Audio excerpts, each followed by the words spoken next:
In fact, Augustine, I know I'm answering more, but Augustine, in fact, came up with this idea that the Jews are a witness people, that you can kill them. You can only harm them, molest them, whatever, but you can kill them because we need them. They're the witnesses to the shameful state of a nation that would reject and kill Christ. What was the point in degrading the Jewish people? Why not just go ahead and make your own Buddhist thing or whatever, make your own religion? Why trample on the Jew to build your thing? You're asking all the right questions. The question frequently comes up whether Israel in the Bible, New Testament specifically, are God's chosen people, or has the church replaced Israel? And funny, before we started this video, I was thinking to myself, I didn't know what a Jew was until maybe less than 15 years ago. I'm almost 40 years old. I mean, I knew there's these Jews, but I knew nothing about their religion. I knew nothing about who they were.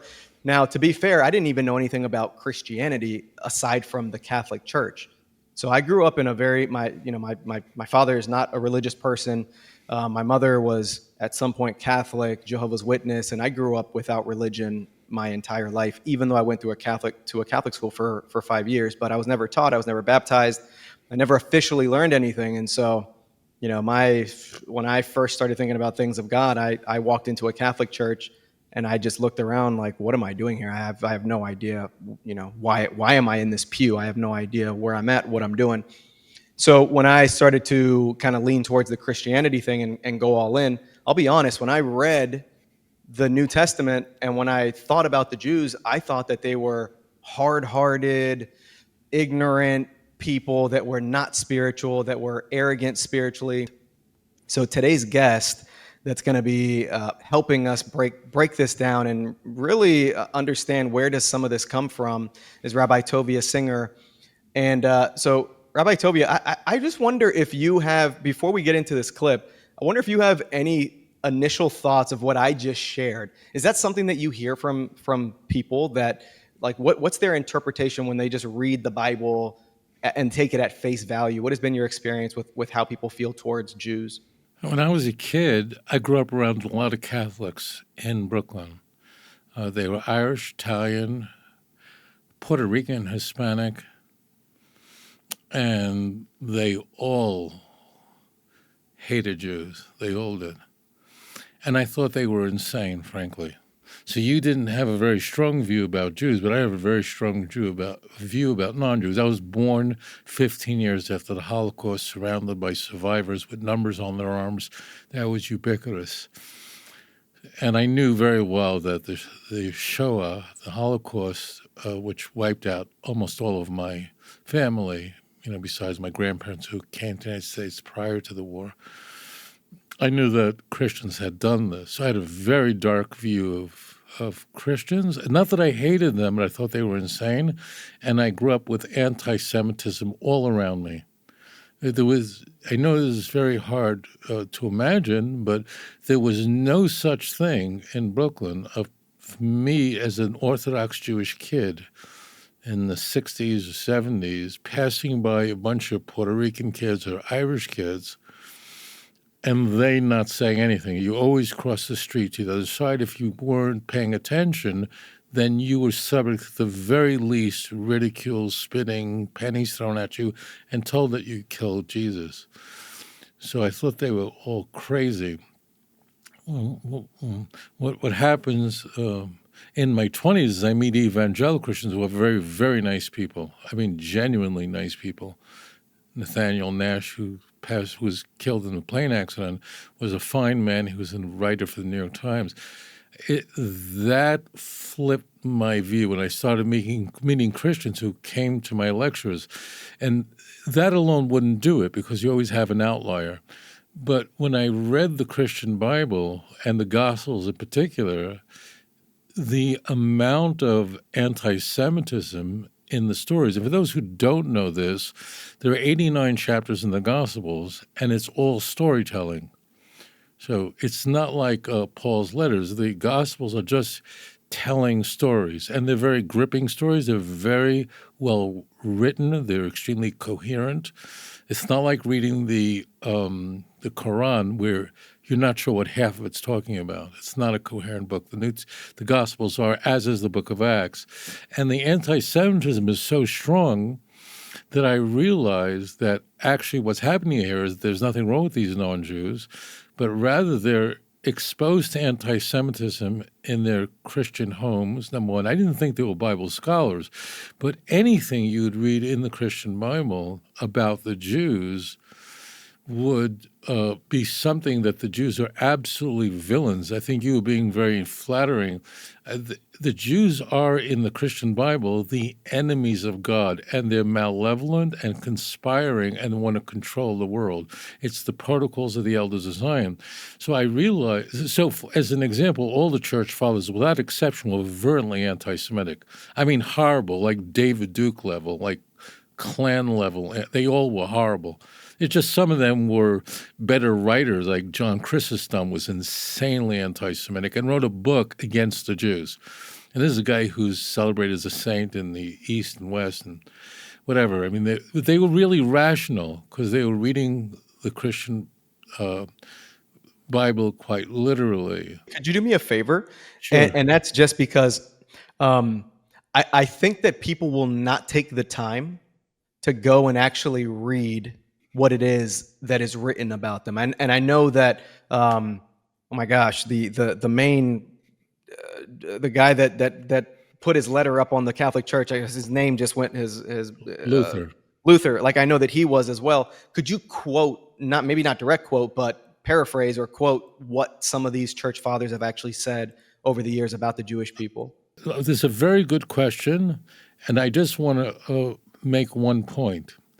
If you want to make someone a bigot, which is very easy and very convenient because we would like the world to be very neat and even and people who are on our side are all good and everyone who supports the New York Mets is evil. Like we want that, But really the way people become bigoted against any group, Jews, blacks, any group, is not by saying these people are bad, because people will push back and ask why. They might believe it when very young, but eventually they begin to wonder. What you do is you tell stories about them. And that's what's going on. So the church fathers, all of them, called the Jews the devil. Melito is a very early church father, 2nd century. He writes a letter, a Passover Easter letter, where he accuses the Jews of killing Jesus, and what a horrible people. Constantine wrote a screed against the Jews that's unbelievable. In the 4th century, they all just spoke about the Jews as the devil, as demonic. The reason they got that is because when you read the stories in the Christian Bible, it's not that the Jews are just wrong. That would be okay. It's that the Jews deep down know the truth but hate God anyway and are enemies of God anyway. This is a part that everyone misses. The reason why, in the view of the church father, the Jews were subhuman, even the less-known anti-Semites, John Wycliffe, who really is the father of Protestant Christianity, he wrote terrible things about Jews. Not as bad. Luther was much more, wrote more, but they all wrote. Calvin wrote terrible things about Jews. But what they're all conveying is the Jews are the devil, and the word Jew is interchangeable with an enemy of God. One catch, because I know people will push back and say, but Jesus was a Jew and the disciples were Jewish, so they can't be anti-Semitic. There's a concept in racism that's called fencing, which means that a person may hate a certain group. I hate the blacks, or whatever, pick your group, doesn't matter. But Michael Jordan is different. And he doesn't, but Oprah Winfrey, she's different. And in fact, racists very frequently, even Hitler, there was a Dr. Bloch, who was his mother's physician. He called Dr. Bloch the noble Jew. So racists invariably have people who, even though technically they're from that group, they're different. Somehow, you pick your black person who everyone likes, they don't really belong to that group. So that's what Jesus and the disciples are. So they all wrote, Tertullian, the man who coined the the Christian thinker from Carthage who coined the term Trinity, wrote a book against the Jews. I mean, the title of their books were against the Jews. Augustine, a church father, 4th, 5th century, no question the most influential church father, revered in the East, West, and Protestants revere him as well, was a vile anti-Semite. And the key was the Jew is the enemy of society. He controls the world. It's just the way you see it in the news, just the way Tucker portrays the Jews, that Israel controls Trump. Israel really pulls the strings of the world. AIPAC really pays off everybody, as though Israel's the only country that tries to influence other countries in its favor, as though the United States doesn't try to influence Israel or Spain to act in a way that's in America's best interest. That was so stupid. So, but the key is, the anti-Semitism is unique because the Jew is never accused of being stupid, and other groups are. Other minorities are accused of being buffoons, stupid, just low dimwits. Not the Jews. The Jews are always portrayed as being clever, and they're so cunning that they actually control the whole world, and therefore they have to be eliminated. They have to be destroyed. We don't have a monopoly on hatred. There are many groups that are hated, but only the hatred of the Jew is one of a nihilist, which means the point is that all the Jews should be wiped out. Let's say people who hate blacks, they don't want to kill all the black people, just go somewhere else. Go back to Africa, the Klan would say, or let's make a white part of the United States, or you should be slaves. But they're not really killing all the black people. But with the Jews, it's annihilating because the Jews are untermenschen, subhuman. That's so. It's true in John 8, the Jews are called your father is the devil. The Jews are called the devil, but that's not the persuasive thing. In Revelation 2:9 and 3:9, we're told that the Jews are not even real Jews, and their synagogue is a synagogue of the devil, of Satan. But it's not those texts that are. Paul says horrible things about the Jews. In the earliest surviving Christian literature, 1 Thessalonians is the only book in the Christian Bible that may predate the 50s. It could have been written in 49. And he accuses the Jews of killing Jesus in chapter 2, verse 14 through 16, and their own prophets, and they're contrary to mankind, and they're doing everything possible to prevent us from reaching the Gentiles with the gospel. I mean, he just flat out says it. Now, Paul speaks out of every side of his mouth. Paul is completely chameleon, and Paul was a disliked person. That means Christians didn't like him either. We know that because the New Testament records it, and there's no way the New Testament would include embarrassing passages about Paul's inability to get along with people. We've all met people like that. That's how Paul was. So Paul is, when he writes to Romans, he's going to speak much more flattery. So that's the key. The storytelling that all Jesus is doing in, let's take John chapter 9. Jesus is healing a man who's blind from birth, okay? Now, you would think that's a nice story. Here's a guy who's blind from birth, and Jesus heals him, so now he's able to see. What a gift that is. Leave it to the New Testament that if you read John 9, the takeaway would be that the Jews are insane and are trying to stop that story of being told to anyone else and blaming Jesus and blaming the blind guy and blaming and just trying to impede all Jesus is doing. So you have to think the Jews are evil, not crazy, not stupid. They're just enemy. They're contrary to all mankind, but this is conveyed through storytelling. That's what's very important. As I said, Matthew through Acts, those 5 books are all stories. Paul's letters are not that easy to understand. Not very hard. It depends on the book, on the letter, really.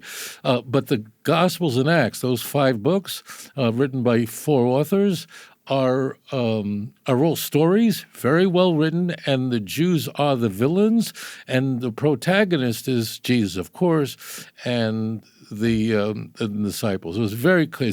I completely get why Christians have such an unfavorable view of Jews, but it's not a regular hatred. It's one that the Jews have to be exterminated. That's very different than other dislikes. How does modern Christianity reconcile this then? because you read it and it's like synagogue of Satan. They've done evil. They're the ones that killed Jesus. But at the same time, and I'm not saying that this is wrong or that they shouldn't have a love for Israel, but there's this extreme love for Israel. But is it the thought of the nation of Israel? Because if you read the New Testament, it's like, hey, these Jewish people, they are the ones that did this. So how can you love them and at the same time feel like they're the ones that were responsible for all this harm and destruction, and they were the ones that were opposing the truth? How do they reconcile these two things? Yeah, it's a very good question. So as it turns out, until the 19th century, all Christian denominations believed in replacement theology or covenant theology, supersessionism. They all mean the exact same thing. What happens is a British theologian, John Nelson Darby, who comes to the United States, and he couldn't have done this in England, but he came to America with a new idea, a premillennial dispensationalist idea, which basically means many things, and we're not going to discuss what premillennial means and what dispensationalism means, because it's not germane to your question. What is germane is that the Jews have never been replaced, which means the blessings given to the Jews are eternal, forever, which is obvious in Tanakh. It's obvious in Jewish scriptures that the covenant of God, Jeremiah says, look at the stars, look at the sun, look at the moon, the stars. If the very foundations of the earth could be measured, so too will I cast off Israel. And he said that the land of Israel belongs to the people of Israel. And the United States is a very unique experiment in that the United States emerged out of a war against the British. They detested King George III, the royal brute of England. So therefore, the American founding fathers were generally very philo-Semitic. They liked Jews. Why? For many reasons. But one of them is that the British hate the Jews, the Church of England hate Jews. So they saw themselves in a reflection of Jew. It didn't hurt, of course, that Alexander Hamilton's mother converted to Judaism, that he went to a Jewish school in Nevis in the Caribbean, he went to yeshiva, so he could speak Hebrew. So therefore, Darby's view that the Jews are chosen and this replacement theology has to be rejected. And Darby was very fortunate to encounter a lawmaker from Kansas, Cyrus Schofield, Moody, there were a whole group of them who really, like wildfires spread in the United States, which was very receptive to this idea. And that's where everything changed. Now, to be clear, this is today really primarily in the Protestant movement. However, it is a very important point for the viewers to understand. Whenever there's a revolution in Christianity, as an example, we talked about Christian Zionism, which really begins among dispensationalists, right? But these things always bleed beyond. When charismatic Christianity began on the West Coast of the United States more than 100 years ago, people speaking in tongues, it didn't just remain among them. Even Catholics started adopting it. So the idea of Christian Zionism did not remain just among those who were dispensationalists, but spread like wildfire all over the United States and moves to Europe. But the center of it all is in the United States. And naturally, Christian Zionism would engender philo-Semitism. Now, very important is that Christian Zionists do not believe that Jews are saved. So first of all, what they believe that God has two covenants, one with the physical Jews. And they have a very good basis on this, even based on the Christian Bible, which we'll talk about.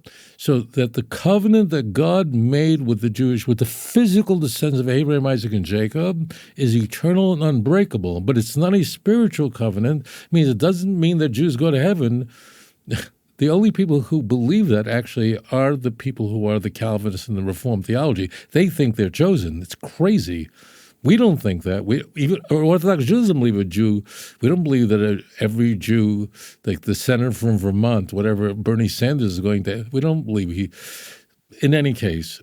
So dispensationalism is that there's one covenant that God made with the nation of Israel, and that's why they're here, which is a big question that church fathers had to deal with. Why are they here?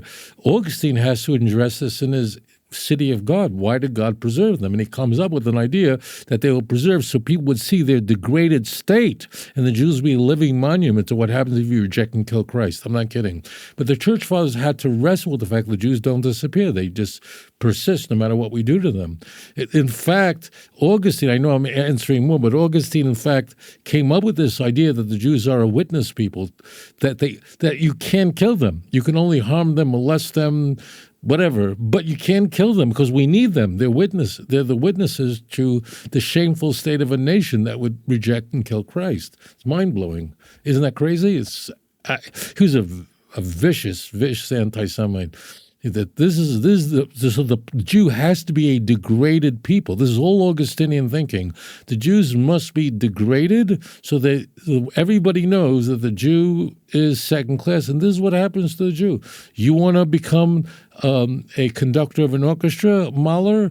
You have to first convert to Catholicism, and then we'll let you run the orchestra. Was very simple, and he converted. He didn't care about Christianity. He just wanted the job. And that was it. You can't run. There were many jobs and vocations that were denied to Jews throughout history because of Augustine's view. The Jews had to be degraded.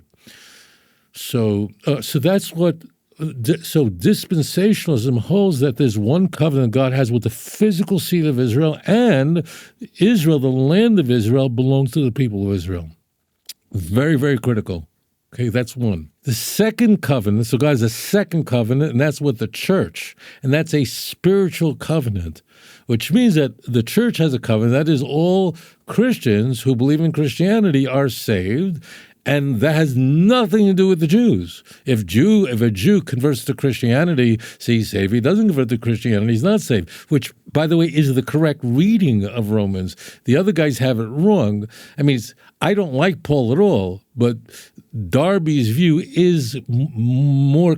I don't agree with many things Darby said, but this view is correct, that there's two separate covenants, the covenant with the physical seed of Israel, which is an earthly covenant, and then the spiritual covenant, and that's with the church.